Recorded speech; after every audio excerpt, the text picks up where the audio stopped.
Harsh response. Here we go. We are live. We're live, which means you're here. Is it Thanks for live being here. or is it Memorex? It's live. It's totally live. It's live TV. I'll do it live. I'll do it live.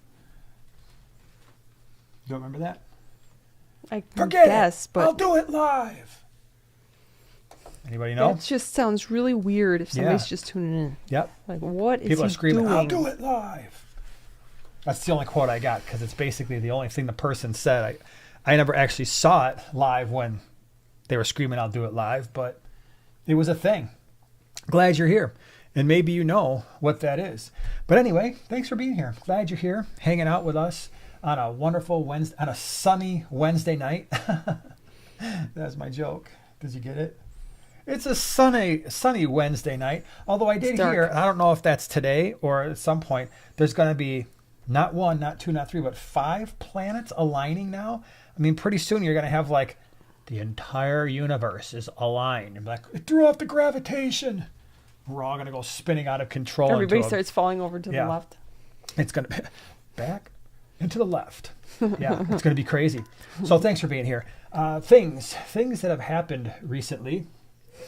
Let's see. Video-wise, what did I do Sunday? Help me out, everybody. What did I do Sunday? I did a video. On Sunday. Oh, it was a tiger limia. Yes. I did a species you profile. You love tiger limia. I do love tiger limia, and I did a species profile on tiger limia, and I did that because I love that fish. It might sound weird to some people. I'm sure it does for some. It's like, really? That's your favorite live bearer, the tiger limia? It is, and it's my favorite live bearer because I just found it unusual. I find it unusual in the sense that I like the black vertical bars. I like the color. I know the color isn't as bright as some others, but I just love that fish. And so I was really excited. We've had those fish for how long? I don't know how many years. It's been a while. It took forever for that original group. For a while, I'm like, man, maybe I can't breed tiger limia because it took close to a year before that group really got, got they got going. Yeah. And then once they did, they went totally crazy, which was pretty cool. So, so that was Sunday's video, the tiger limia video. So if you haven't seen it and you want to know why is it such a cool fish? I highly recommend check it out because it is that cool. And then that brings us to today. And what was your video about today? I was on the verge. I thought when I was going to watch your video, I was going to get offended. No. Or at the very least, mildly perturbed. No. But that didn't happen. So what was your video about today? There's always 2 sides to every coin, right? No, there's actually 3. That would be weird. That would be like the Matrix. So there's hold on, we'll get to your video in a second what you did, but for those of you who want like something that makes you sound very wise, when somebody says, well, there's 2 sides to every coin, like you said. So yeah, some people live in the heads, some people live in the tails. I like to see both sides, and I live on the edge. Ooh. All right, the wisest person lives on the edge of the coin. So how about that? That's good. Yeah, that's what I do. That's my motto. That's good. Yeah. How about that? So anyway, thanks for sharing. Wednesday, you did on the small scape. What did you do? Well, I was talking about those bad boys back there because we've kind of talked about it a little bit on the live streams here on What to Change Wednesday about, well, I'm going to change them and then we don't. And then, yes, we are. But then they're still sitting there back there. And there were some reasons why they're still actually sitting there and we haven't done anything yet, but I'm still getting the itch and I posted it to everybody watching the video. So to whoever watched the video, left me comments and thoughts, thank you so much. But I want to just totally demo the whole thing. Just start from scratch, brand new stuff and different tank. We know that we would prefer a single tank. And I think a lot of people did suggest that, which, but I also want to do 2 totally different things. And I want to split away. Bon voyage. See you later. I want my own, which is very challenging, I know, in this super small room. You guys don't really know.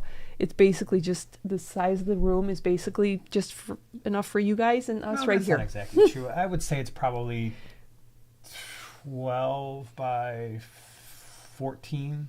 I should probably At know least. because I did the dimensions I'm today. almost positive it is because this is Yeah. this is over 4 feet right here. This dresser's 60, so So wait, that's 5. I wrote it almost. out. It's 138 this way Okay, and so- 117 inches All right, this so way. I'm a little wrong. So it's 10 by something, 10 by There you go. not quite 10, but anyway, So- yeah, it's not that. I know but you may think that it's like a huge, room. It's not. Yeah, but And anyway, there's a lot that has to go on in here. so the tanks, at some point, yeah, I would like to have a larger tank there. One big tank with one big, awesome, giant scape that's coming out of the Fish top. that yeah. you can see. Yeah. That would So- be good. At some point, we could very well be having this conversation in a year from now. Be like, yeah, No. we'd still like this. Like, whatever happened to that idea you had about switching over No. the tanks behind you? Be like, well, it's been an idea for a while, and just haven't done it. I'm just going to say you might not want to leave the house for any extended Oh, period don't of worry. time. That's not happening. So, anyway, by the way, before I forget, we will be doing a giveaway a little bit later. So we've got there's something on my microphone. Can we just time out a second because it's really bothering me. There's a piece of fuzz or something. Okay, now I'm all better now. I'm sorry. They probably are like, oh, my ear. That's Whenever right. you pull out of the microphone, it may be deaf. Lucas says, one tank with 1,000 fleur-de-lis killies. The golds. That would be pretty That's cool. my man, Lucas. Yeah. Yeah, gold, so you can. Yeah, Kevin says beard hair. No, it wasn't. It was tiny. It was tiny and It's a thin. little fuzzy. Yeah, it wasn't beard hair consistency, which makes me a little creeped out even more. So anyway, that was your video today. So if you haven't seen it, the small scape, you can get a bigger conversation about that. And then tomorrow we'll have our members video. Sunday. You and I are going to be back on a video. So Yeah. every once in a while, you used to do them every week. I did. And then What did I used to stopped. say? you used to say, it's your boy Jason here No, I coming never at said you that. live. What was my thing? We all know what your thing was. Okay. So we'll wait and see if somebody gets it. Yeah, we'll see. Happy Monday. Yep. See that? Noel had it right away. I know. But it'll be Sunday. Happy so spring break. Yeah, you can't say that on Sundays. So yeah, we'll I have can a say video happy out. Sunday. I'm excited about it because I think it's a video that people will like. At least they usually like these videos that we do when we have our together idea. So that's the deal there. Where we're going to be, what's going on. By the way, this Sunday, we are going to be at the Quad City Swap. That's in Davenport, Iowa. Thank you to everybody who's already put in pre-orders. We've got a bunch of them. We've sold out of a couple things already. And what's kind of interesting is that I thought I had a lot of fish here, and there's some fish where I'm like, all right, I got big quantities, and some of those are getting pretty close to selling out as well. So if you're going to be at the Davenport swap, the Quad City swap, hope to see you there. It's going to be awesome. It's a big swap. You get in for free. You don't have to be a member or anything. You just walk in, and there's like 100 vendors there. It's a very big swap. So that's where we're going to be this Sunday. The following Sunday, we're going to be at the Greater Chicago Cichlid Association, otherwise known as the GCCA. We're going to be at that swap, and that's in Northbrook, Illinois. And then I think I messed up the last week or two. I think I said the green water swap was the Saturday after. It's not. It's Saturday I want to say, so it's got to be the 15th, I believe it is. Oh. Saturday the 15th in Tinley Park. So that's where we're going to be. So those are all the places we're going to be. I'm going to put you on the spot. I'm on a spot? Stay on that spot. Okay. All right. I've had multiple requests today asking for a live stream on the smallscape on Saturday. For this Saturday. Yeah, I think we could make that work. Really? Should we do that? Should we do that? I think we will. It's been so long. All right, so let's do 9 a.m. 9 a.m. Central Standard Time on Saturday morning. Yeah. Okay, so that's what we're going to do.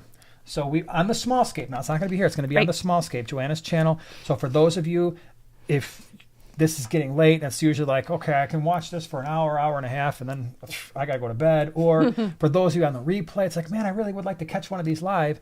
So this Saturday, which is the 25th, like how I did that. Wow, that's really good. 9 a.m. Central Standard Time, we're going to put that thing out, and so I'll get that announcement out there, or the Get a link sweet out there thumbnail. sometime.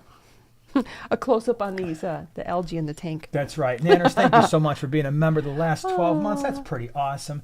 Hi, I live in Wisconsin. That's good.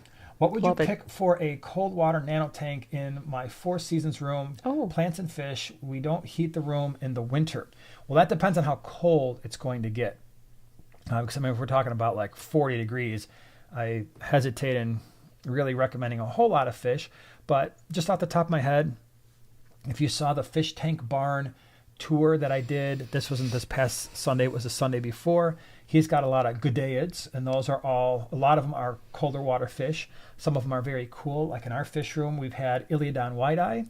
We've had, right now we've got Scyphia multipunctata, which is a really, really pretty fish. By the way, not only the fish tank barn, but we also did a video, this was a few years ago, of Andrew Pierkowski's fish room. I think that's what I titled it, really creative title. Andrew Pierkowski's fish room, and he had a bunch of goodeids. Oh, yeah.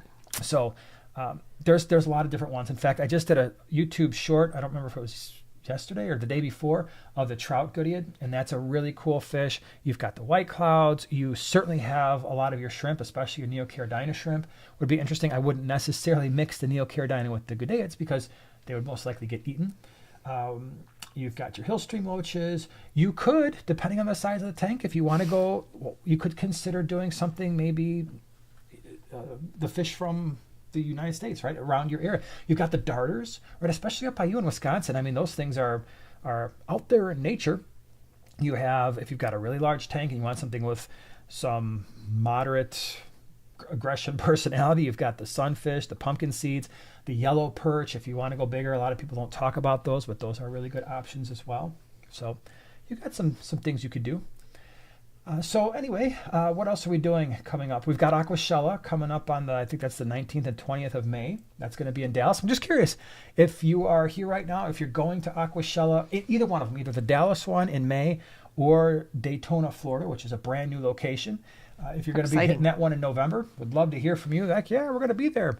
Make sure if you're there, stop by, say hello. That's why we're there.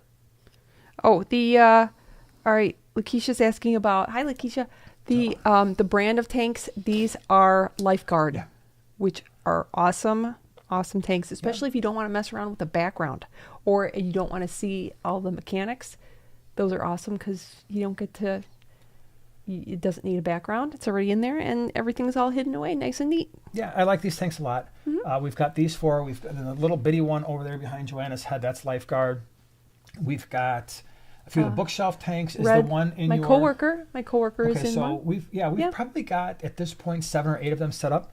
And various sizes. I like them. Mm-hmm. They've elevated all run really well. They're really nice that they're elevated. Kind of, as you can see, it kind of illuminates a little bit. Kind of cool. So we got some people going. Second floor is gonna hopefully be in. Oh, already got your VIP tickets in Shannon Dallas. And Noelle wants to hit the November one. Garen is going to Dallas as well. That's awesome. It's a fun time, and if you do wind up going to one of the Aqua Shellas, I do recommend doing the VIP thing, just because the lines are just long. I mean, there's just no way around it when you've got thousands and thousands of people who want to get into a facility.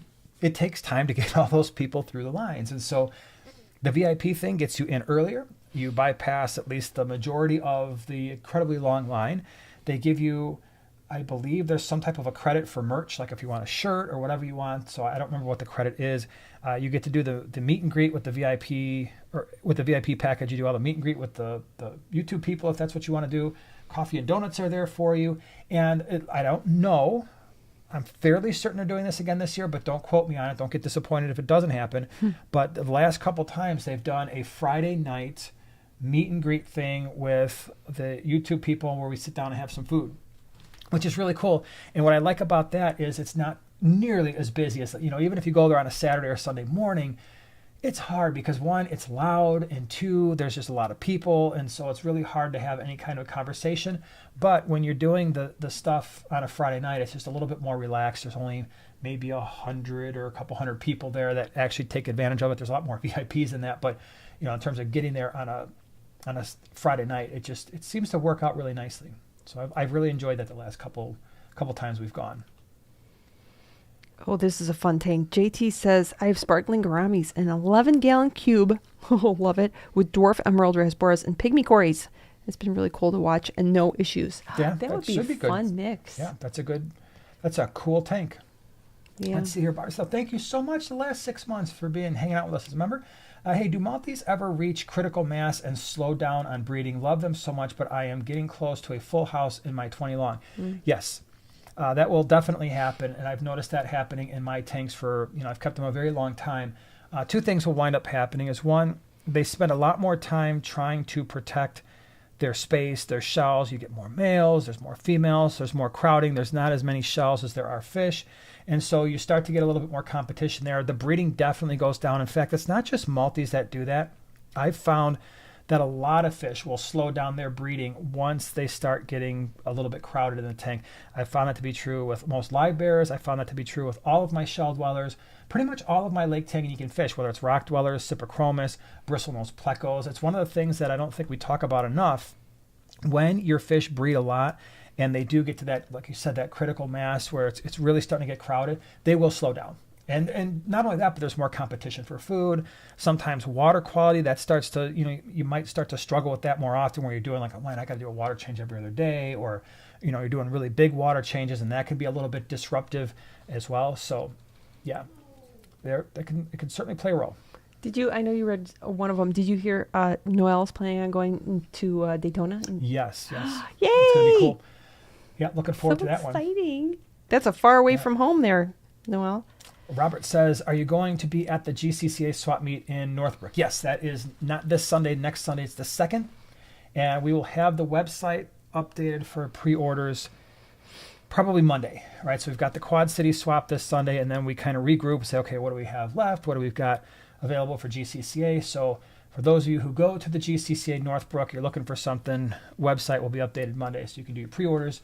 It's always the best way to go because it's the worst thing in the world when you get to a swap, like, oh, I thought you had, like especially some of the stuff like the Geophagus, the rainbow fish, the Cory, pretty much everything we sell tends to go fast, right? Like the last quad GCCA Greenwater, by the time we did the GCCA, I think almost everything on our website was sold out.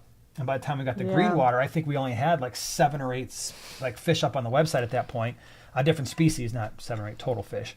So if you're ever going to do that stuff, you'll definitely want to be doing the pre-order so it just guarantees the fish are going to be there for you. Let's see here. D says, tips on doing water change on tank that's low to the ground. Oh, enjoy you're every hour of it. Yeah, it's just one of those things where we all want to pack our fish rooms out and our fish tanks and double stack and triple stack. And I swore I would never put a tank lower than if I was sitting in a chair where I couldn't see eye to eye. I broke that rule very early on. And so I wound up with the same situation that you have. And that is, wow, what am I doing with this tank that's either sitting on the ground or is only 6 inches off the ground? So in some ways, we kind of luck out in that our fish room is in the basement and everything eventually drains into a floor drain. What we were doing is we were taking our gravel vac and then taking that gravel vac hose and putting it into our wastewater system, but it was elevated a certain distance off the floor, so we would lose suction eventually. And sometimes we would want to drain the tank more even after we lost suction. That became a problem because I'm like, okay, what are we going to bust out buckets?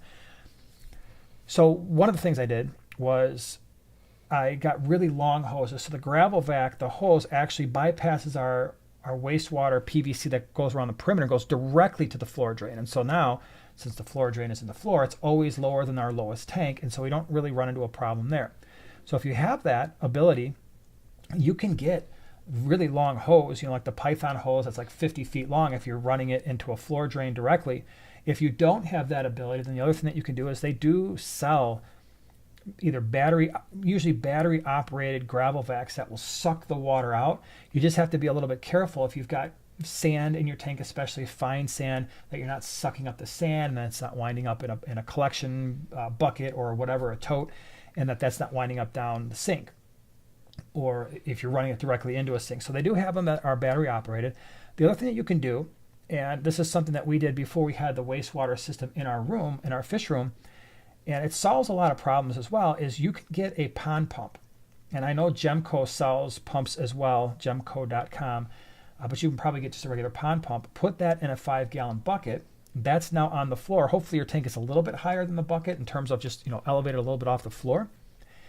Take your gravel vac, drain it into a bucket, then that pond pump with a hose. And at that point, it doesn't matter where you're draining it to because it'll drain up, right? I mean, as long as it's a decently strong pond pump, if you've got a hose going into a sink or wherever you've got it draining into, it'll just push that water right out. So you just have to make sure that it doesn't go completely, dry and it's not grinding. Thanks, JK Fish Keeping. I really appreciate you putting the name of Gemco in there and spelling it correctly for us. I thank you very much for doing that. So that's another option. You could, because you don't want to start doing buckets and draining into a bucket and picking up that bucket and carrying it. That makes fish tanking not nearly as much fun. Did you know that? It makes fish tanking not as much fun.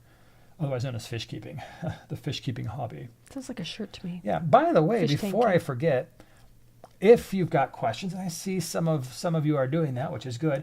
If you've got a question, if you put the @Primetime Aquatics in that question and highlights it for us, and we know it is a question because we don't have a topic. Last week we had the topic, and that topic was what did it take me like an hour to get through? I think it was like 2.5 hours. But you did a really good job of just sitting there.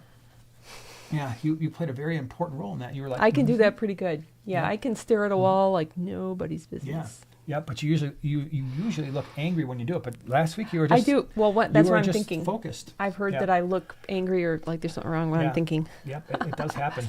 Tom The says, irony. any tips on how to soften water other than using the RODI system? There isn't.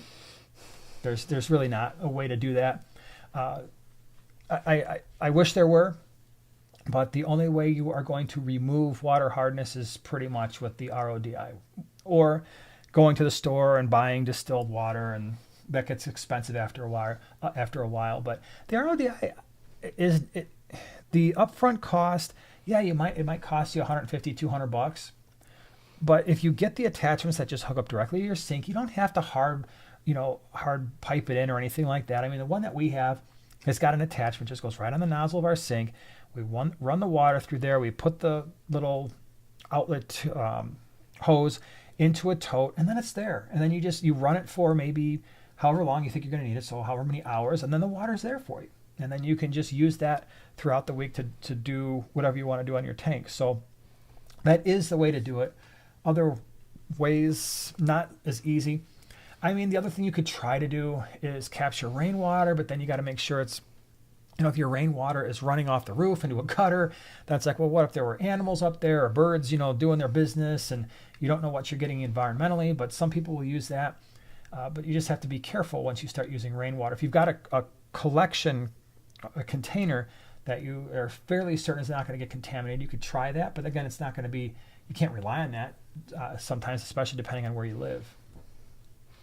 Bardsdale Goldens wants to know if I've ever tried Tucano tetras in a Nano. They might actually bump the green neons off their pedestal. No, but I am looking for a third favorite fish. Wait, what was the one that you wanted? Tucano tetra. Those Those are very cool. Let's see. Thanks for recommending green neons. Finally got some, and they're awesome. Aren't they beautiful? They're like little gemstones. They're so beautiful. Tell them I said hi. We've got, but yeah, I don't think have you ever kept Tucanos?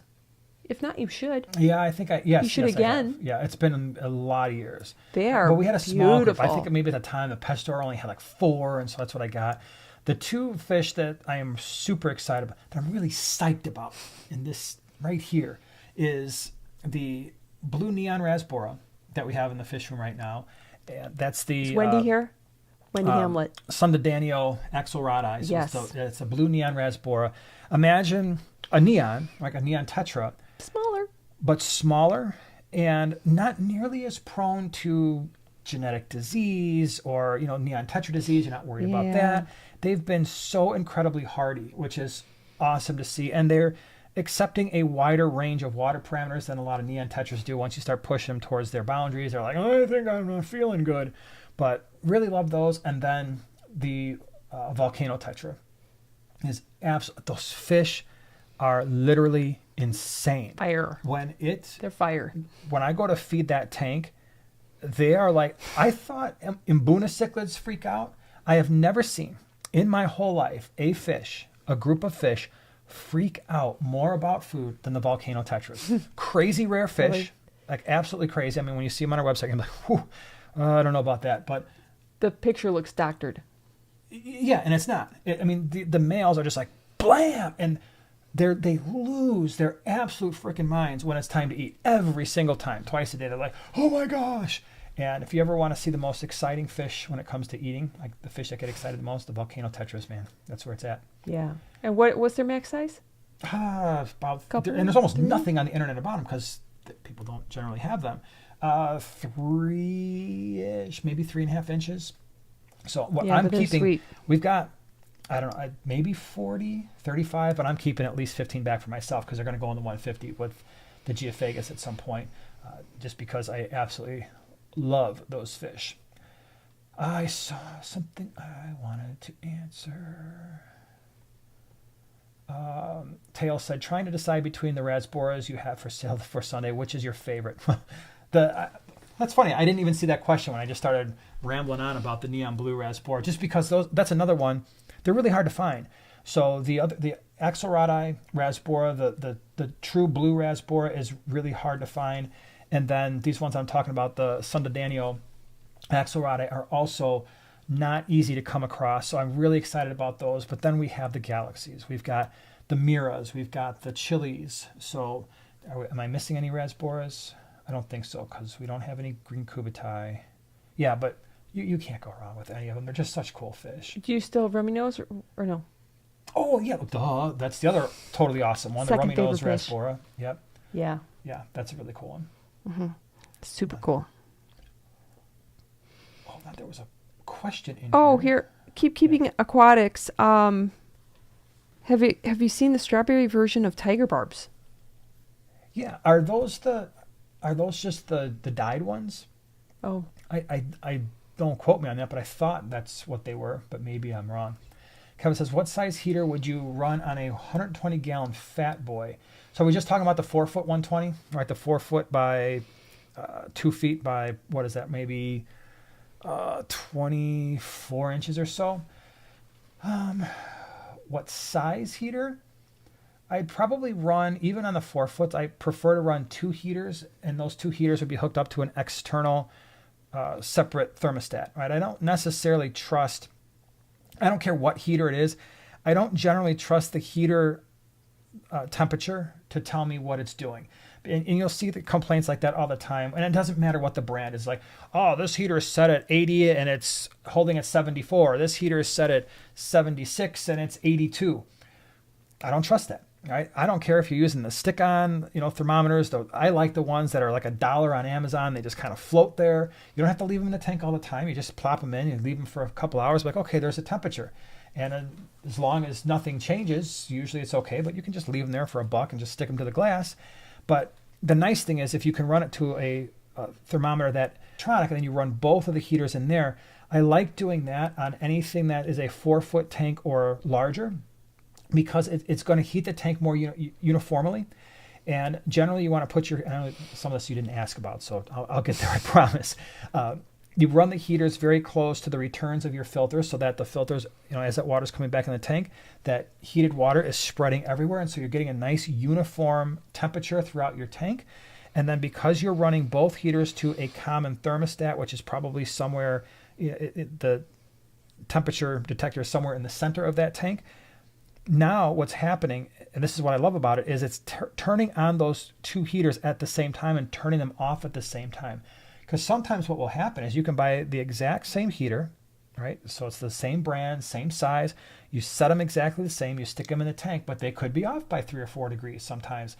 And then what that means is one heater is pretty much running all the time anyway, until it eventually goes bad. And the other heater is like, oh, I haven't actually been running in a long time, or very rarely. And then it turns on, and you don't even realize one of them is not working. So I like to do that. Now, all that being said, in a 120-gallon, I'd probably want to run maybe a couple 150-watt heaters, one on each side. That might be a good option. Okay. BG says, should I breed jewel cichlids with other tank mates? So the question is, why do you want to breed the jewel cichlid? And I only say that because I can only speak for our area and our market. I can't give those fish away if I breed them. And that goes for the standard jewel cichlid and also the hemichromis exual, which everybody's loving. But those prices, we just saw the presentation by, who did the presentation at the GCCA last time? Oh, I don't remember his name. Peter George. It was Peter George. Awesome guy. He's very, very knowledgeable. But he was talking about, he did this huge presentation on like the satellite lakes of Africa. Just really, really, really thorough presentation. But he briefly mentioned hemichromis exual, which is it's a type of, it's actually not even hemichromis anymore. I can't remember the new genus. But he mentioned these fish, how when they first came out, people were paying 50, 60, 70 bucks a piece for them, but they breed like jewel cichlids. And so they have really large, a lot of fry at one time, and they breed very easily. And so now they're running into the same problem in certain areas with the exual as they did with the standard jewel cichlid, and that is they breed, and now it's kind of like a convict cichlid in the sense that they can be very tough to move. If you're just breeding them to do like a BAP, breeder awards points for like a fish club, or you want to breed them once just because you want to see how cool it is, that's awesome. But it would be very difficult if you kept breeding them to move those fish, because it just is. But to answer your question, hold on, because that wasn't actually the question. I've been getting on a lot of side tangents tonight, haven't I? Yes. I thought you were going to try and answer as many questions as possible. Well, I am, but what's possible with me sometimes isn't what's possible with other people. Now I've lost the question completely. Did you see BG? I lost it, man. Oh, here it is. Should I breed jewel cichlids with other tank mates? The other thing, too, is it's unusual that fry survive in a mixed tank, right? And that's just standard for most, and the jewel cichlid is an African cichlid, so most African cichlids, if you've got other types of cichlids in the tank or really fast tetras, they're going to pick them off eventually. Yeah, the jewel cichlid parents are going to be aggressive. Yes, they're going to chase larger fish to other parts of the aquarium, which is potentially a downside. But I guarantee you get a fast group of schooling fish, whether they're barbs or tetras, they're eventually going to start picking those fry off, and you're going to lose some of them. So if I have my heart set on breeding a certain fish, especially something like the jewel where you're going to have a pair and that pair is protecting the fry, then I would just have a pair in that tank. Lucas says, if he remembers right, Chris Lukup had said that the blue, the Axelradi, are shrimp safe. Yeah, they're. I would think because they're pretty a lot of the small. rasbora are. I mean, you've got the brilliant green, which is the larger rasbora, and then I can't remember the even larger one. Maybe the red lines might not be 100% shrimp safe, but the small rasboras, these things are about the same size as an adult shrimp, and like especially the miras and the chilies and the dwarfs. These are very, very, very small fish with very tiny mouths. So even if they picked off like periodically a baby shrimp, I'd be like, oh, I just ate that baby shrimp. It's going to be full for like two or 3 days after that. So yeah, I wouldn't worry about most of the small, like the really small rasboras. The neon blue being one of them is too small. Josh asks, should glass tanks have a bow? Like a bow front? No, not really. So typically your 10s, your 20s don't have a center brace. 29s don't have a center brace, but once you get beyond the 29 gallon, a lot of tanks start incorporating a center brace. The 40 breeder does not, but all 4-foot tanks do that, unless they're like really old school with like crazy thick glass that were made from like the 70s. But generally speaking, starting in the 80s and 90s, almost all 4-foot tanks that were made by like, the Aquarium types, the top fins, like the I don't want to say the cheaper brands, but the brands that weren't like custom making your aquariums, all the 4-foot tanks mostly have a center brace. The larger tanks, 75s and above, usually have some kind of a center brace.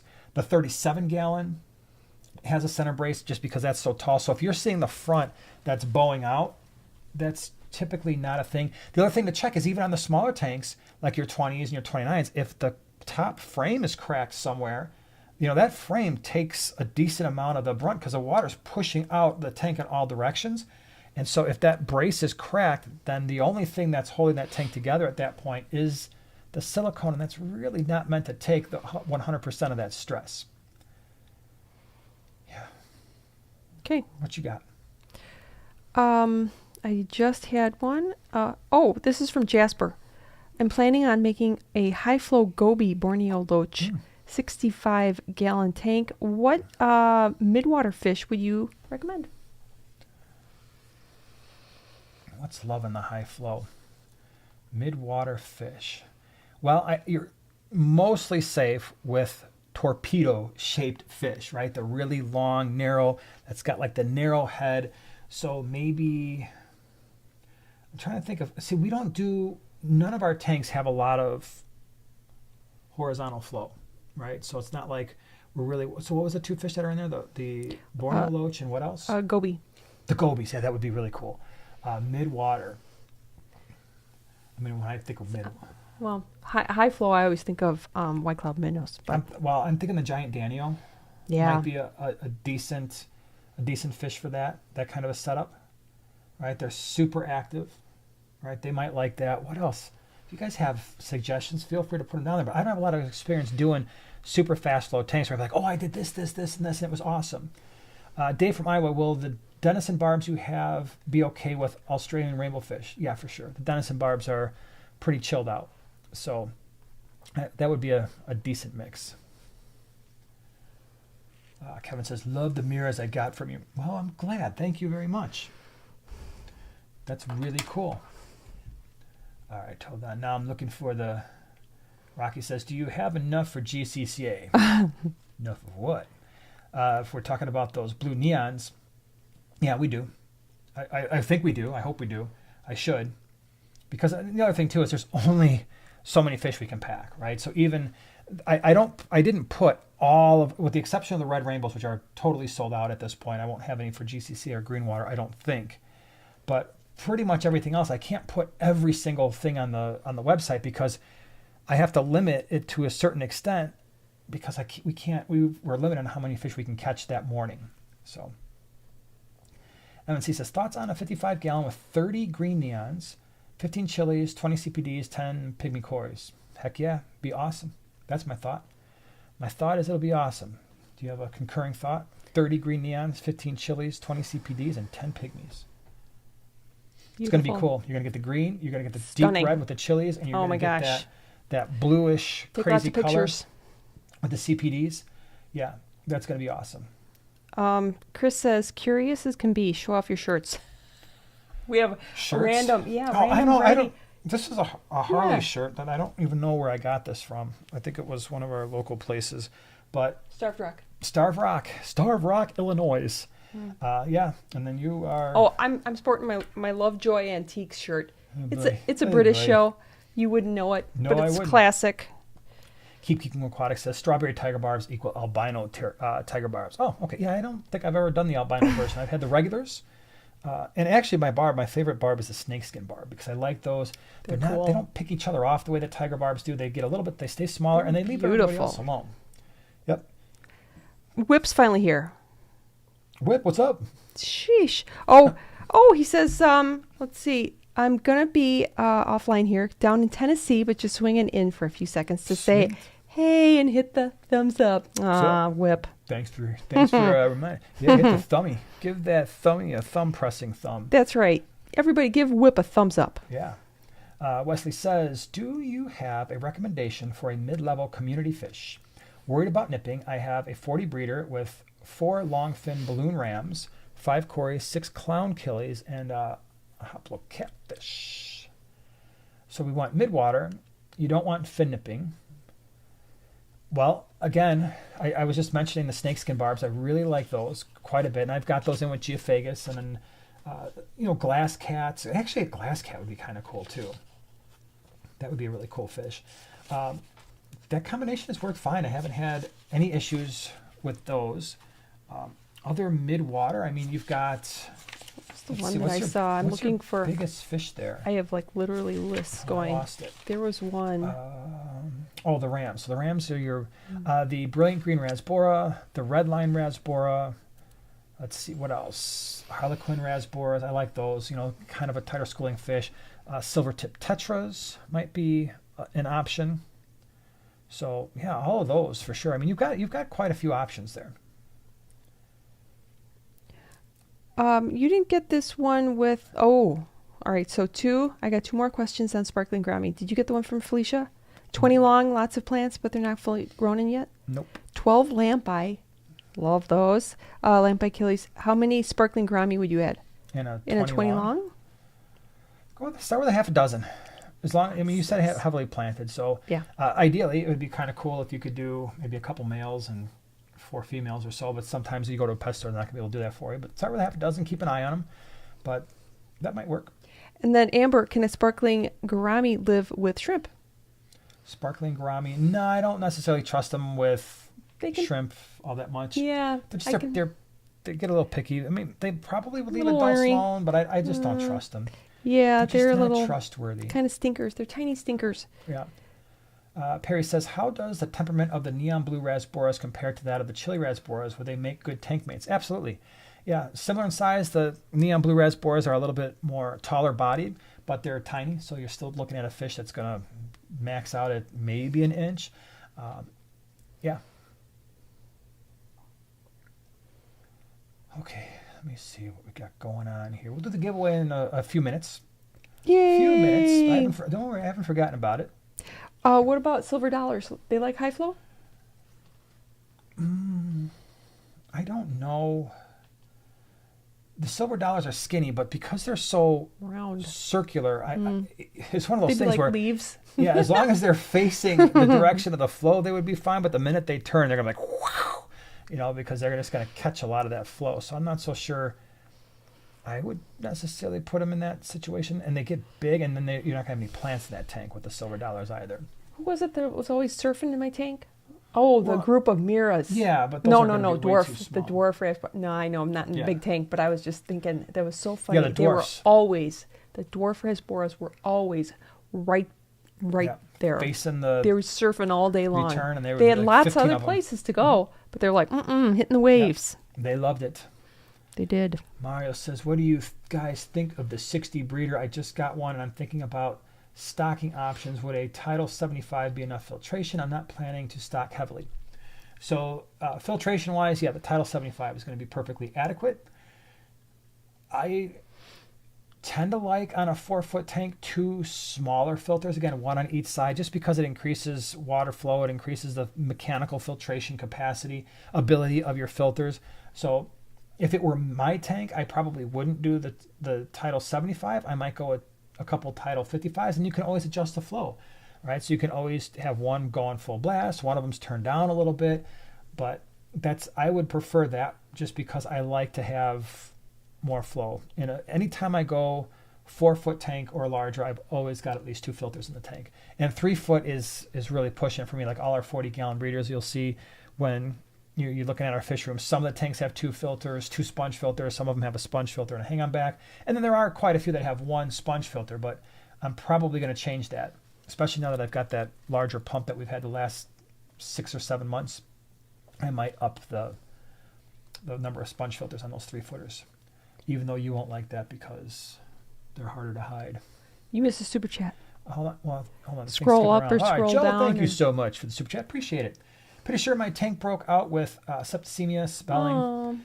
Wiped out about 13 fish really fast. Treated with fungus med, but didn't work well. Any meds? So septicemia is usually caused by bacteria. And if that's the case, and it can be hard because are we talking about, was there any indication that it was an external parasite or was it internal? Because that is 2 different directions for me. If it's external, then the Maricin 1 and 2 combination is a really good one.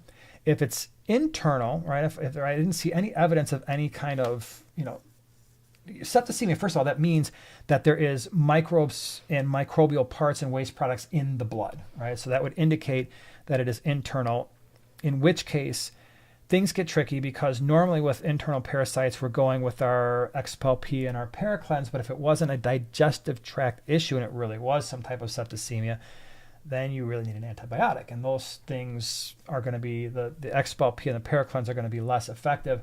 And so then maybe you are still using the Maricin 1 and 2 and hoping that you can get enough into the fish before things get worse. So I generally try to keep those 4 meds in our fish room at all times. So Marison 1, Marison 2. That's for all my external stuff. And then we've got the Expel P and the Paracleanse for my internals. And I still got erythromycin, separate bottle of that. I still got a separate bottle of General Cure. And then, of course, I've got my ick meds, right? So ick X, Fix Ick would be another one. Copper Safe is one of my go-tos when I've got a situation where it's like, oh, man, this broke out a lot faster than I anticipated. The Copper Safe you got to be careful about because that can be a little bit more toxic to fish and your beneficial bacteria, but I really like to have all of those. Orion I'm a teen and want to breed guppies for profit. Any advice? Yes. Breed something that is amazing looking. Don't breed mutt guppies. Because once you start breeding mutt guppies, you are competing with every hobbyist who's overrun with guppies at that point, who's literally just bringing back to the pet store and be like, here's 30 or 40 or 50 guppies. I just want a big thing of fish food for the month. And that's just not a place you want to compete, right? Because if you're trying to breed for profit, which means you want to make actual money on the tank, you need to do something different than what everybody else is basically giving away for free. So I would look at something that is, when you search, right, when you start searching guppies and you start researching the strains of guppies, you look at that fish, you're like, oh, that is amazing. I need that fish. Oh my gosh, it's so cool. And a lot of the Dumbo ears, I think, are like that, where they're a little bit less common and you can actually sell those and pet stores can sell them as Dumbo ears. So get the Dumbo ears with the really vibrant colors. That might be an option for you, or a really special fin type, right? For the dorsal fin or the tail fins, not just the color, but the shapes. That could be very helpful. How about electric blue koi guppies? Yeah, those would be cool. But again, you don't stay away from the mud guppy situation because you can breed those and you can certainly get free stuff from a pet store sometimes. But you're not necessarily going to make like, oh, this tank's making me $50 a month or something like that. Yeah, and Lucas has a good suggestion. Go to your local swap and see what people are selling there. Don't get those. Yeah. Right? Well, get something different maybe? Yeah, maybe. Well, or you go to the local swap, you see what people are selling that are selling well, and then you try to determine, can I breed a better fish or can I sell them for less? And be okay with that. Right. Kevin says, Madagascar rainbows. I like those fish. Don't talk about them enough. I had a group of them in my 150 at one point. Really, really like those fish. For those of you who are like, I don't like the rainbows, the tiny head, the big body. I never used to either, but yeah, now they really do. Oh, they're so pretty. Color. But the Madagascar rainbows don't have that general shape because they're really not part of the same group as the regular rainbows anyway, but they're more almost like killifish shaped. They look more like a killifish than they do a rainbow. But cool colors. And I think what happens is a lot of people, they see them on the internet and sometimes the pictures are just like, oh, they look a little bit drab. But when they're really showing their color and they're comfortable, especially if you keep them in a darker substrate, darker background, those colors are really nice. They're popping. Yeah. Carolyn's here. What's up? Hi, Carolyn. She says, this live stream ought to brighten my day. Hello. Yeah, well, I certainly hope so. Out in San Fran over there. Yep, glad you're here. Yeah. Jerry says, as a beginner, November's Aqua Shella was very motivating for me. However, Aqua Shella is not coming to Chicago. Why? Will they be back? We scared them off. Yeah, I wish they were because that was a 30-minute drive for us, 35 minutes. So that was nice. You know, you go to Aqua Shella all day. Instead of having to sleep in a hotel bed, you just go home and get, well, in theory, I'm supposed to get better sleep. But now, after we've been up late, no, you're shooting the breeze, then I've got a 35-minute drive home, and then I've got another 35-minute drive back there in the morning. It works out the same. You get nothing. So you get no sleep. Yeah, I suppose, but I still get better sleep at home than I do in a hotel. But anyway, to answer your question, because I'm really having a problem doing that, just getting to the actual answer. Yeah, they're not doing it in Chicago. I'm not holding out any hope that the Aqua Shella Chicago will be back anytime soon. It's really expensive to do these shows in this area. Like unusually expensive compared to other areas. It's not right. So we should be more welcoming. I would love to see at some point, you've got your home bases. So, we've run Dallas all the time and then, Florida. But I would love to see an Aqua Shella that actually moves around. Yeah. I think that would be cool because the West Coast, there's nothing, at least not Aqua Shella. The Aqua Shella is not out there, the furthest west we've gotten is Dallas and Chicago. So we haven't even gotten to the western half of the United States. The upper northeast is, the New Jersey, New York. I would love to see one in Boston. right, the Boston area. I think that, because that would be a really cool thing. I mean, what I'd really love to see is like way up north, like in Maine or something, like some unusual place like that. But Or just a little bit further and we go to like UK. I'll go. That's not the United States. I know it's not, Okay, but I would love it's to somewhere fun. Well, yeah, that would be cool. Or Really? Switzerland. Because we, MD Tanks, who knows if he's ever going to travel to our humble 50 states. Yeah. We could bring Aqua Shella to him. Wouldn't that be fun? Yeah, that'd be cool. So, but Over the pond? I would like to see Switzerland and New Zealand. Oh, yeah. That'd be cool. Fun. I think we could all meet there. Yeah, we'll meet there. Tom Yeah. says, do you have any tattoos that are fish related? Nope. Not a single one. These were all done in my younger crazy years. So it's been a very long time since I've done anything to my body like that. Robert says, thoughts on diet for clown loaches and frontosa? Frozen tilapia, salmon, shrimp, rainbow trout, and northfin krill, kelp wafers, 2 different tanks. That's a very diverse blend of food. So, yeah, I mean, we got a bunch of clown loaches. I think we've got 5 in the 150. They're some of them are older and they're pretty big. And then every once in a while I'll bring in 100 or 2. And I generally just feed them the Northfin cichlid flakes, community flakes. I mean, I know, little flakes, but they sink relatively quickly and they will go up to the top and eat like crazy little fish. The kelp wafers, the 1 and 2 millimeter sinking pellets. Bloodworms are good. Frozen brine shrimp is good. All those foods that you're talking about are great. Same thing with the frontosa, right? Like my frontosa with like those food sticks, and the sinking pellets would go crazy for those, and I would just drop them in there. You'd have the geophagus on one side, and then the frontosa eating the 2 millimeter pellets especially. But my frontosa wasn't 12 inches either. It was only 7 or 8. Should we do a giveaway? Oh my gosh. Oh, yeah, we should do a giveaway. Okay, let's talk about this. Yay! Let's talk about what we're giving away. It's going to be for one winner. And a couple things. You got to be in the connected 48 states, the continental United States, because we can't ship out of the country. So that's thing number 1. Thing number 2 is you got to be over the age of 18 years old. So let's talk about the 3 things that a single winner is going to receive. As most of you know, we have a couple channel sponsors, and one of them is Fritz Aquatics, and they send us stuff to give to you every single month. If not, well, now we've got enough stuff to give away more than once a month, because they were like, oh, you want to do giveaways? That's great. And they do a really good job of supporting our channel and supporting the industry in general. So, and it's great stuff. So let's see. 3 things. First thing, you're getting Fritz Complete. I just grabbed this out of a box. I didn't realize it was a tiny bottle, but that's so why you're getting cute. 3 things. That's so cute. So, and believe it or not, this will actually treat quite a bit of water. So I know it's small in size, but it's mighty in heart. Is. Fritz Complete is awesome. It is a great water conditioner. You are going to, with the Fritz Complete, you're going to be able to, of course, neutralize your chlorine and your chloramines. And then also, it will neutralize ammonia, nitrite, nitrate. So this is a pretty good thing to have on hand if you've got an issue. This and the ACCR, we always have that on hand in case, oh my gosh, temporary ammonia spike, especially with the amount of fish that we bring in sometimes. Like, well, tank was empty for 2 or 3 weeks, and boom, here's 200 fish. It's like, all right, well, we got to keep an eye on that. So this is thing number 1. But don't worry. But wait, there's more. This I don't think we've ever given this away, right? These? No. Have you done this anything on your channel? No. But I'm going to do it. I'm going to do something on my channel. I'm going to beat you to it. I'm going to swipe it.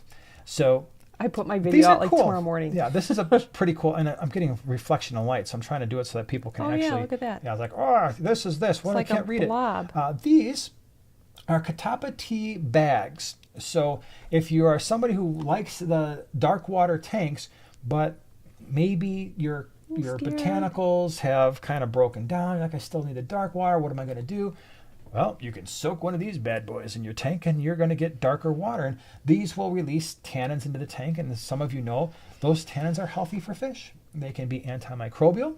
And for some fish, if they're really stressing out about brighter lights and you don't have a way to lower the amount of light from your actual light, a little bit of dark water, that can be soothing to your fish.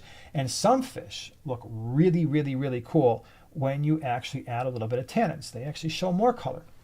So you're going to be getting this, which is awesome. And then the other thing that Fritz has, and I like this one. This is my favorite. I do too. It's so beautifully of packaged. the options. Yeah. Right? And this is the nature box, right? The Fritz nature box.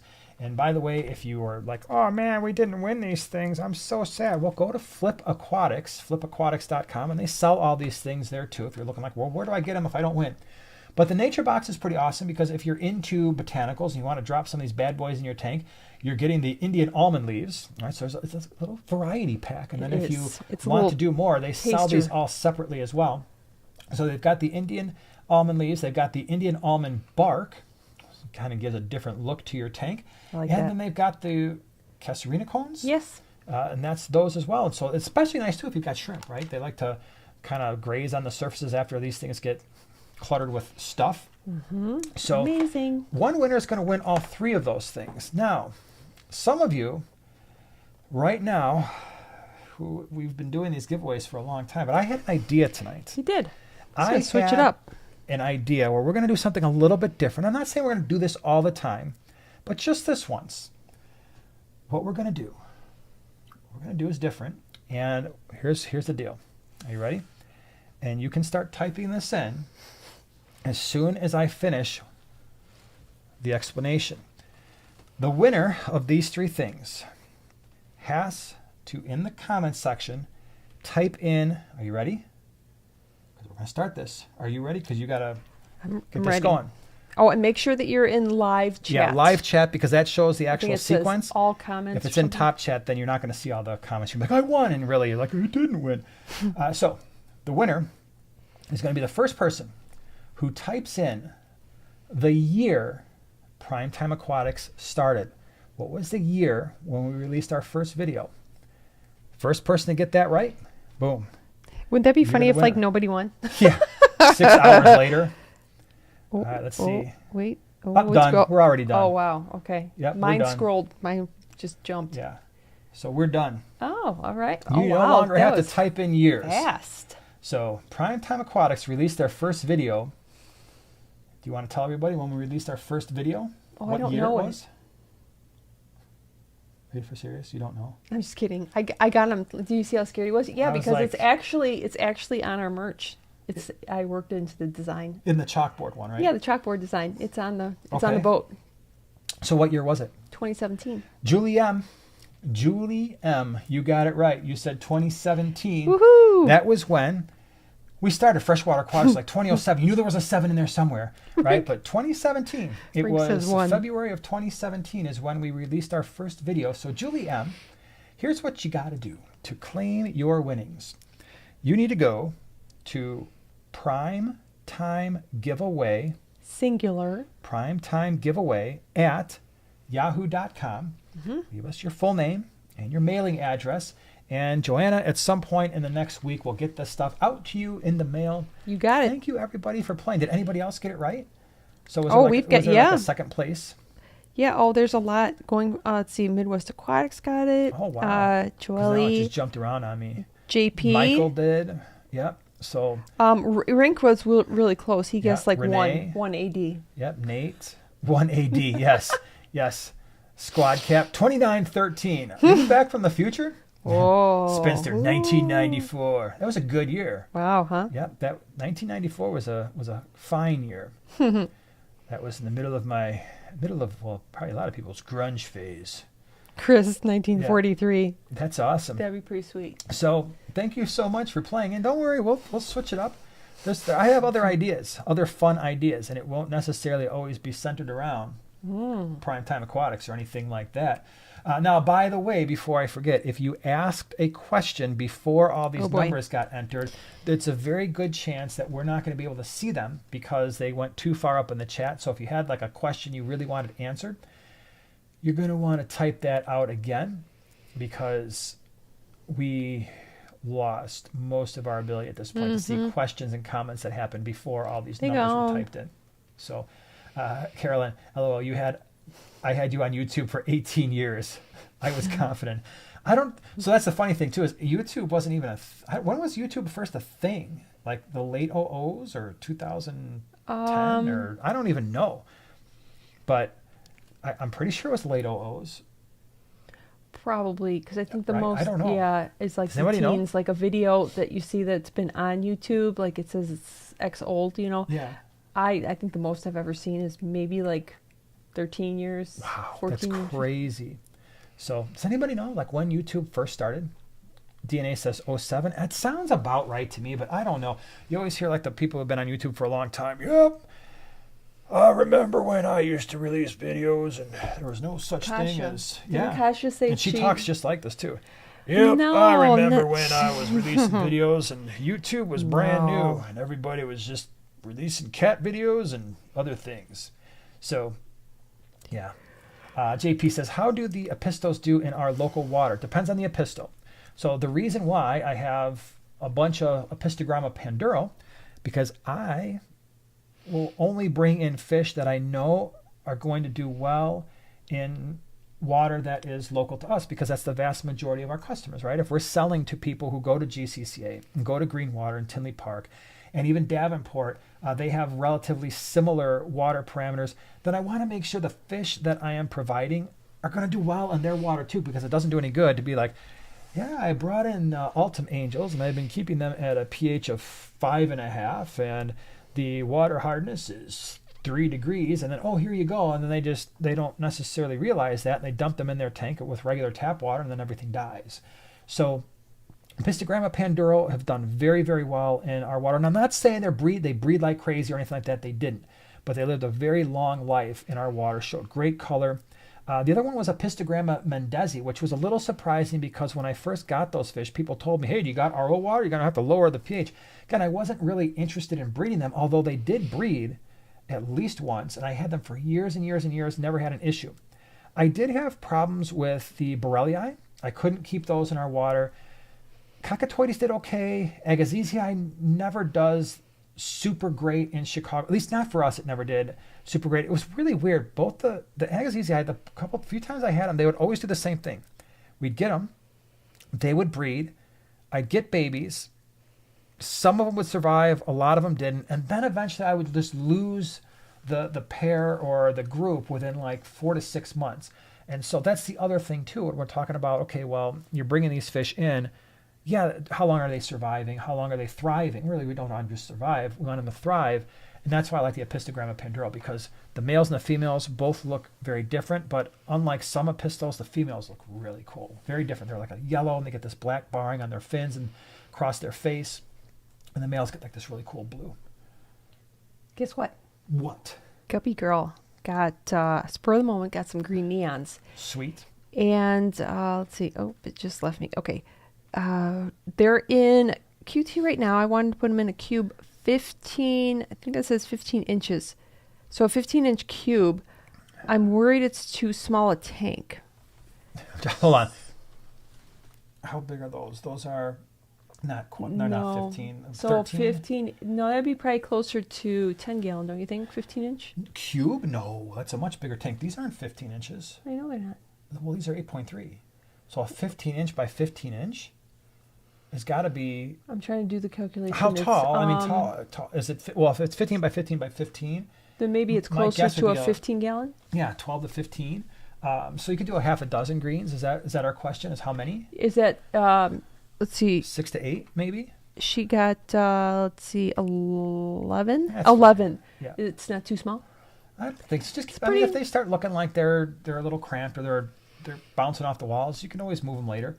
But I mean, I find that mine, because I've got my little clan in a 20 long, and they're not constantly moving back and forth, just like really working the tank. Yeah, they kind of spurt, and then they forage around and they go, so they're. Yeah, we and they're still got a big small group in our for- 37 gallon. I wouldn't call them like ridiculously active in there either. Legion says, Jason, have you tried those beard oils John at KG Tropicals has been talking about? I don't do beard oil. No. This just happens. So I wake up in the morning. It is what it is. There are good days and there are bad days. But I generally don't. I've got beard oil and I think I've used it a couple times. And I don't know. I just don't do it. I just wake up and. So no, I haven't tried it. He's trying to. It's like a quick grow thing. He's just trying to spread it on there. Grow? Yeah. Oh my gosh. Maybe he likes his glossy. That's right. The quick grow beard oil. I have not tried it. Fish fan, 20 gallon What's up? long. What's up? Hey, I'm being given a 100-gallon aquarium What? What small community fish would you add platy-sized? And 100 Daryl gallon, says, 20 gallon. Daryl says, yo. So, okay, so on 100 gallon, what nano size fish? About like platy-sized. Platy size fish. Well, I do like the tiger limia, right? So for live bears, I love those fish. I love the rummy nose rasbora. That would be a platy-sized fish that you could keep in a group. Super crazy, awesome, interesting. Yeah, that would be amazing. I would have to do cory cats in the bottom. I think I would go with either the Adolphi or the Venezuela cories or the CW. I think they're the 127s. I never remember. Those are I think the bigger ones. What else could we do Green with Yans. that group? A little small, but pretty. Well, yeah, pretty if we're keeping with the platy size, the peacock gudgeons. Oh no, you could do peacock gudgeons, or you could do the empire gudgeon. That would be really cool too. Here's so many things. Before I'd ever kept them, I heard all these things on the internet. Oh my gosh, they're aggressive and they hurt each other and they hurt other fish. And I have found that to be 100% completely false.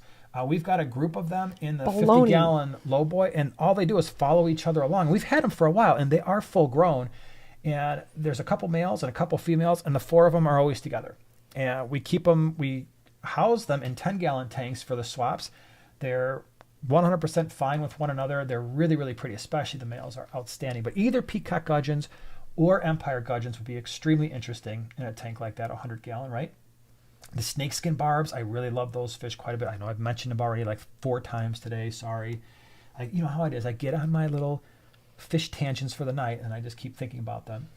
What about any of the smaller dwarf rainbow? Not the dwarf rainbow itself, but like the furcatas, the threadfin rainbow, the blue-eye red rainbows. Yeah. A little bit smaller, a lot of activity, a lot of color. Very, very, very interesting finnage. I would love to have a big group of those in a larger tank. Lakeisha says 15-inch cube is about 14 gallons. So we were, yeah. Yes, and I know that tank. Yeah, that's a nice size tank. Some point I'm going to get the tank. Jay says, I have a 20 long with 10 chili rasboras, 4 Julie cories, 1 bristle nose. I am getting 10 green kubatai rasboras. Any other suggestions? So that'll be cool. The green kubatai and the chilies will contrast nicely with one another. Again, one of the things I just mentioned in a 20 long, I like the peacock gudgeon. In a tank like that, you get a lot of really interesting color with the peacock gudgeon in a 20 long. I found them to be pretty much, they leave other fish alone. That was another one where people are like, oh my gosh, it's so aggressive. And I think thousands. And I've had at times hundreds in a tank, and they left each other alone. I've kept them with all kinds of other different types of fish, and not once did I ever was like, wow, those peacock gudgeons are really beating up my other fish. But that would be an interesting one in a 20 long peacock gudgeon. Doxy Diane says that thinks you would look great without a beard. Ever consider it? It would be the weirdest thing ever. I haven't. Your face would be like, don't do it. Don't do it. She hates when I do that. I'll take my beard and I'll press it against my chin, and it creeps her out. Either that, or sometimes I'll comb it up so it's sticking straight out like this. She doesn't like that either. In fact, I don't think she really likes much. You don't really like me, do you? Because those are very extreme. I don't know. What would you do if I shaved my head? You'd be like, you look really different. I could buy you a wig. That'd be the tough thing. Is like if I shaved it all off and then right? I'm like, well, that was a mistake. Do they make like? I mean, they really don't make convincing beard wigs. No, they don't. Well, like I'd show up for the stage they do. Sure. I have to glue it all on. Yeah. Yep. I'll have to they make do a in beard old wig. movies all the time. No, I don't think I could do it. I haven't. So what I started to say is I haven't seen my own chin in, I don't know, 25 years, maybe. Yeah, it's been a long time. I feel like there's a crease right here, like the John Travolta thing going on right here. Pretty sure. So anyways. I have a chin crease right here. Oh, no. But then I think like this side is like a different shape than this one. Sorry. Come back. I'm gonna hook you up like in Ghostbusters to that machine where okay. Where he zaps. Rocky's Pond. I found some Anubias Nana Golden at Petco today. They were pretty small. Are these micro Anubias? No, what you found there. Well, let's see. Wait. Oh, it's Petco. That's where I get mine too. They're tissue culture plants, so they're just babies. That's how they sell them in the little cup. And those are my favorites to get at Petco. I will get them every time I see them because they're such a beautiful, you get like 5 in there and they're beautiful. So we're getting some really great suggestions now. Oh no. We've got Legion saying, Jason, shave but keep the mustache. I probably would just do something like that. Doxy, live on the edge of the coin, Jason. It's your boy Jason here on the edge of the coin coming at you live. Can you imagine you tune into a live stream and he just has no beard? Oh, boy. That would be just... I might just start crying. I'd probably lose, I might lose all of my ability to talk about fish. Like maybe that's where it's really stored. Have you ever thought that? It's stored in my beard. And as it goes, so does everything. I'd just be a babbling... Right, you just wouldn't make any sense at all. Like, I don't know what to tell you. Get some goldfish. But I have a 2.5 gallon goldfish. Lucas, use beard hair for a head wig. It'd be like all like weird and like frizzled up. It'd be like a short Einstein haircut. And then you get all the comments about why you like dye your hair like that. Yep. Yeah. Bob says, how do you achieve temperature accuracy when different thermometers show slightly different values? I've never got thermometers that show the exact same temperature. Yeah, they don't. They're calibrated. I mean, well, at least the good ones are usually calibrated within a degree or two for the aquatics industry, right? I'm not talking about like science. The ones that stick on the sides of the tank are going to be a little bit less reliable. I like the ones that float, those couple dollar ones from Amazon. I'm not trying to be perfect with the temperature, right? I mean, let's face it, these fish that we're dealing with, the tropical fish, they have a temperature range, right? They don't have yes, there is an ideal, I suppose, but it was really interesting going back to that talk that we listened to at the GCCA by Peter George. He was mentioning that some of the cichlids that they find in some of the soda lakes and these really extraordinarily hot satellite lakes that are found basically in the middle of deserts, the water there can be in the 90s and the fish live happily. And so you're thinking, okay, well, this is a fish that needs water in the 90s. That's where we find them in nature. And it turns out when you put them in water in like the upper 70s, they actually live a lot longer, show better color, eat better, and they just do better overall. So it turns out in nature, while they live in that water in the literally 90 degrees or higher, and while the pH is through the roof and the KH is like ridiculous, and all of a sudden you put them in water at like 78 to 80, and you've got a more normal pH of around 8.3-ish, let's say 8.2, and your GH and KH are kicking like ours is 10 to 12 or something like that, and you put them in that water and you're thinking, oh, I'm going to kill these fish. As long as you don't just shock them, right? You're just like, hey, 90 to 78, and you don't change it super fast, they actually do better. And so just because fish are found, and this drives me absolutely crazy sometimes when we're talking about pH, GH, KH, to a certain extent temperature. I'm not saying these things should just be ignored and you can do whatever you want. Clearly, there's a lot of evidence out there that some fish aren't going to thrive, and I say it all the time. I don't bring in fish that struggle in our pH and our water hardness. But it's also dangerous for us to think just because we find a fish in nature at a certain temperature or a certain KH or pH that they absolutely require that, or they're going to die, or we're doing something horrible to them. Now, again, we got to be very careful when we say that, but when it comes to temperature, I am not worried about a few degrees. I'm just not.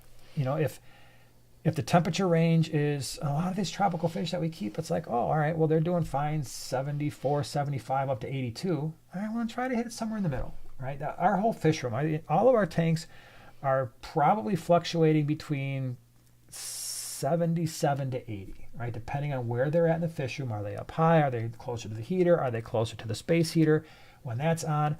Are they closer to a window in the wintertime? And I do consider that, but I'm not running around with a temperature gun, every single day or every single week. Like, okay, what's the temperature? What's the temperature? Because I know it's relatively stable. That's a really important thing. And it's probably going to be somewhere close to their sweet spot where they're all going to be mostly fine. Now, if I was keeping like the Goodeids at the multi punctatus, the Scyphia, they're running warmer than I would like, okay?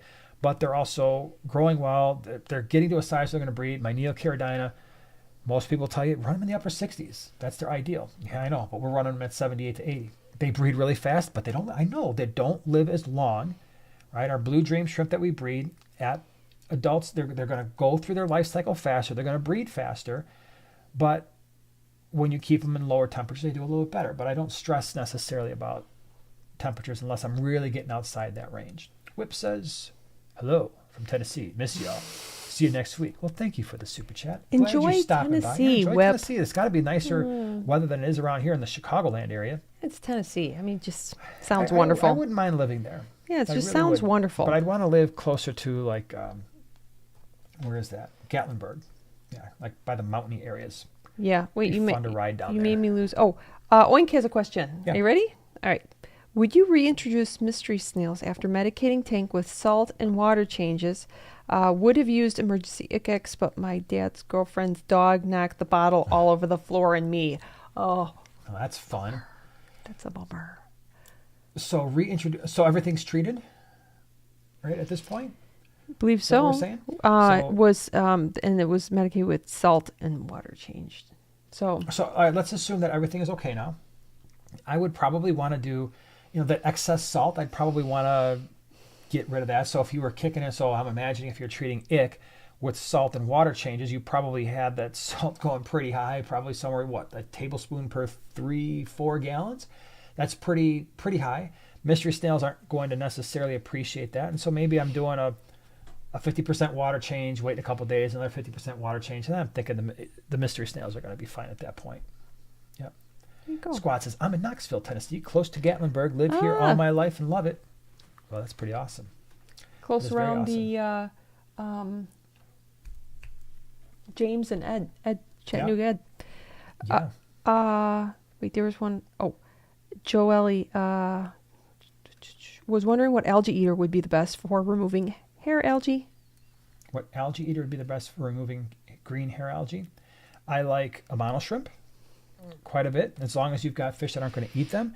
If you do have fish that are going to eat them, the Florida flagfish will eat green hair algae, but they can be a little fin nippy. They can be a little bit assertive, and so, but maybe if you've got a tank full of barbs and gouramis and fish like that, maybe the Florida flagfish might be. Those, to me, are the two best. I had sailfin mollies eat all of my green hair algae one time in a 33 long. But then my black mollies don't seem to touch it because I'm constantly pulling that stuff out of the 50-gallon lowboy. So the original reason why, the other 50-gallon lowboy with all those black mollies, the reason they're in there is I'm like, we're getting green hair algae. Let's see if these guys will eat it like the sailfin mollies did in the tank across the way. And they really didn't touch it. Or at least if they are, they're not eating it to any degree that the sailfins did. So, yeah, those would be my main ones. Cichlids will eat it, but let me rephrase. Mbuna cichlids and the peacocks will generally eat it as well. But again, if you've got a tank with community fish, that's not going to necessarily work. And there are some South American, medium to larger South American cichlids, like the severums will eat it sometimes. Denise says, my black mollies will eat anything.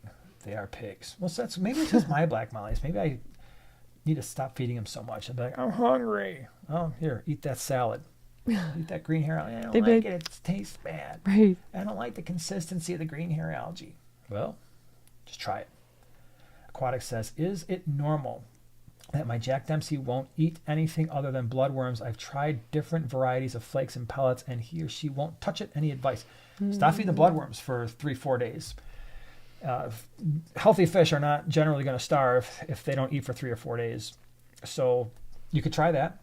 Might just be spoiled, right? Because usually, if it's a parasite problem, they're not going to eat much of anything anyway, including the bloodworms. That's one of the things that I do for fish that can eat bloodworms is if they're just not eating, I'll feed them something small fish. I'm feeding them live baby brine. If they're not touching that and they're not touching the flakes, I'm like, all right, there's probably something up. For larger fish, if they're not eating the pellets and the flakes, I'm like, okay, well, let's see if they'll eat the frozen bloodworms. And all of a sudden they start chowing down. It's like, all right, well, they're just not liking the flakes yet. But I will tell you this. All the fish we bring into the fish room, right? So we're bringing in thousands of fish. They're getting North Fin flakes. And they're either going to eat it or they're going to starve. Because I'm not going out and buying a bunch of different foods, trying all these foods and all these different thousands of fish. So, which one do you prefer? And then having to try to remember that. It's like, nope. Oh my gosh. There's the North Fin flakes. some of them will ignore it for a day or two, partially because they're stressed, right? They just got shipped and now they're in a new place. And so they're like, I'm not really ready to eat yet. That's totally normal. But after that, it's like, you better start eating this because this is your food. Now, obviously, if there's a fish that we bought where it's like, we know scarlet baddest would be an example. I mean, not that we bring them in. This is the reason why. It's because they pretty much like live foods. If I was bringing in something where it's like, well, they're really just going to eat live foods, and so you can feed them the flakes all you want, and it's not going to happen. Puffers. That's not the Jack Dempsey. The Jack Dempseys are usually like, you put it in the tank, I'm going to eat it. So it might just be a spoiled fish where it's like, yeah, I know that if I just pout, you're going to give me the good stuff.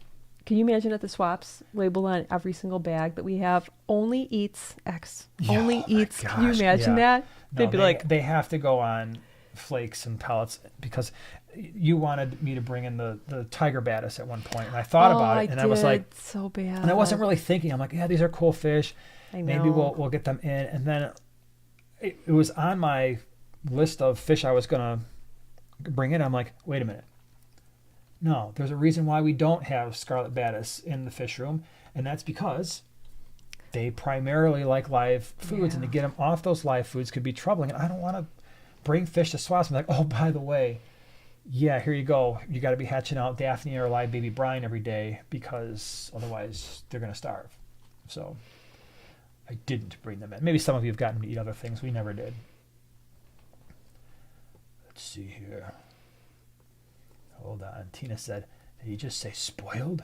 The same guy that you can't put fish in a timeout? Yeah, the timeouts, I've tried it. It's never worked for me. Did you actually discuss with them the issue that you was were the having? video that I did. Don't you remember? I do. I did the timeout video, and I had a big conversation with the fish, and it didn't seem to matter either. So, yeah, the only thing a timeout has ever done when I've separated a fish from other fish and be like, okay, you got to, here's a day or two to think about it, chuck them back in. He's like, oh, thanks for the time to rest so I can go terrorize these fish even twice as much as I did before. Mel said, I recently started my main tank on Maricin. Do I feed during treatment? I do. I will feed sparingly, and if they're eating, great. If they're not, then I slow it down because there's no point in putting food in the tank, and if they're not eating it, then you've got a potential internal parasite or external parasite, and you've got uneaten food rotting away. So especially if you're using Maricin, I'm assuming it's something external, and so why starve the fish if they are willing to eat? I'm not saying I go out there and just chuck a bunch of food in there and be like, eat and get huge, but I will feed when I am treating fish as long as they're willing to eat. Joel wants to know, can wild bettas have stripes on their body? I know it's typically a sign of stress, but I got my betta about a month ago and discovered it's a wild type and the stripes haven't gone away yet. Depends on the betta. Yeah. Some of them do, and I'm not a betta expert, but I remember when we went to the OCA and there was that guy. Oh my gosh. So at the OCA, they sell fish out of their rooms, and we walked into this one room, and my biggest regret is not getting that full conversation on video for like just a video about wild bettas, but he had I don't know how many different dozens and dozens of it was different brutal. species of betta, most of which I've never heard of in my life because I don't claim to be a betta. Like, yes, I know how to care for the store-bought bettas, but not these crazy wild type ones. And yeah, some of them had stripes, some of them didn't, and they were just ridiculous. I mean, they had a queen size bed, and the entire bed was just bags and bags and bags of individually beautiful bagged bettas. Yeah, it was crazy. But the ones when we had the Mahachai, they were you could definitely see stripes on them. Could you? Yeah. I don't remember. Mm-hmm. I do not remember that, but I'll take your word for it. Dragon says, I have ick in my 21 now, but not stressed, and it's being treated with Fritz. Cool. Yep. Our go-to for treating ick is either Ick X or the Fritz ick is a good med, and then also Copper Safe. Temperatures, if the fish can handle it, are going up into the mid-80s. Salt, if they can handle it, especially for the African cichlids, they're definitely getting 1 tablespoon per 3 gallons. Leave it that way, and then we leave all that stuff in the water for at least 7 days after we see the last white spot. And I cannot recall a time where we treated ick using that method and it came back. Guppy Girl, what does the OCA stand for? It's a mystery. Ohio Cichlid Association. And so the Ohio Cichlid Association runs the extravaganza, the Ohio Cichlid Association extravaganza that happens every November. I don't think we're going to be there this year because I think it falls on a swap weekend. I want to say it's like the 17th, 18th, somewhere in there. But yeah, it's a really fun thing. I highly recommend if you haven't been there and you can go, try it. It's cool. It's very cool. All right, we'll take a couple more. What do we want? You got some good ones over there? Yes, from John. Starting my 40 breeder Mbuna tank for Sweet. filtration, I was thinking a Tidal 75, a wave maker, and maybe an extra sponge filter. Also, any recommendations if I should do sand or gravel? Sand for sure with the Mbuna. Tidal 75 is going to be more than sufficient. You don't need the wave maker unless you really want to add it, but that Tidal 75 in a 40 breeder is going to give you a lot of water movement. Sponge filter's fine either way. You can do it if you want. If you don't want to have to look at it, I wouldn't hesitate to run just the Tidal 75 on the 40 breeder because you're not going to stock it with like a crazy number of Mbuna, because in a 40 breeder, even in the smaller ones like the slow side, the yellow labs, the rusty cichlids, those are all on the smaller side. I mean, the yellow lab males get fairly large, but what are you going to put in there? Maybe a dozen, 12 to 14 maybe. And so Tidal 75 is going to handle that, but definitely do sand because they like to, especially if they're breeding, they'll kind of do their little dance in a circle and they'll dig a small shallow pit. If you're putting rock work in there, they like to dig around the rock work. So I like to make sure the rocks are actually not resting on the sand so that when they dig, they're not tipping that stuff over. Yeah. Dave may be I just going to saw- Quad City and might be bringing his son. We were wondering about that last time. We were hoping Yeah, to I see was you there. hoping to see you last time, So it'd Dave. be really awesome. Yeah. Cool. Hope you're there. That'd be Yippee. awesome. Very cool. All right, let's do, hold on, I just saw something. Aquatics says, how do you feel about wild caught sunfish or bluegills? How big of a tank would you put them in? 6 foot.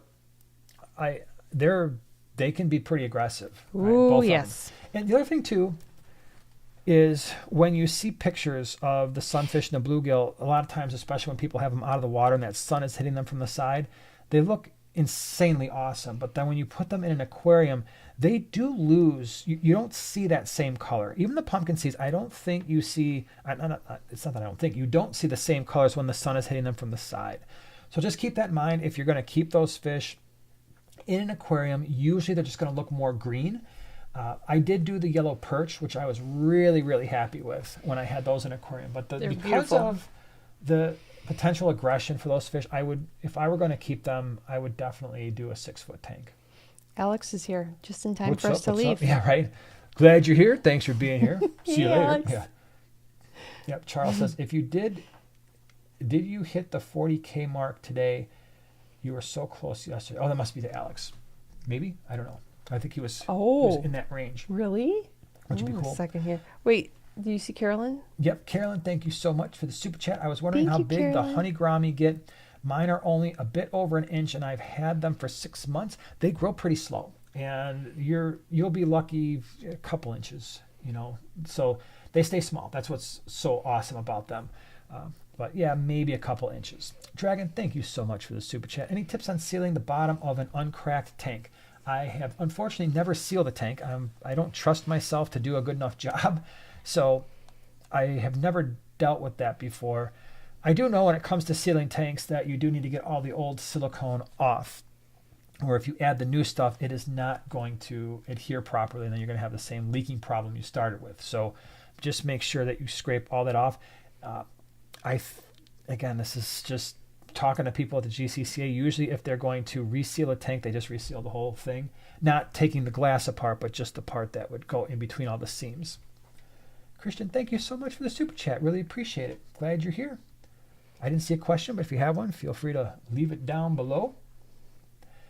Orion says, what is the monthly cost to run a 125 gallon tank? I don't know, because I just focus on the fact that we've got 70 to 80 tanks running at all times. So I'm not sure, the cost for any one tank, but you've got your heater, you got at least one, probably 2 heaters, 2 filters, probably 2 3-foot lights. I mean, it's not going to be crazy, most likely. And if you've got a home, like an average size home, I don't know if you're going to notice a huge difference in the overall cost just with everything else running in your house, all the power strips and, the lights that are just on 24/7 and computers and little power lights and everything. And so, if it was like a small studio apartment and all of a sudden you added a 125, yeah, it might have a pretty big impact. But if you've got a couple thousand square foot home, I don't know, maybe it goes up $10 a month or something like that. I really don't know though. Yeah. So Onion says, so around 15 to 20, probably.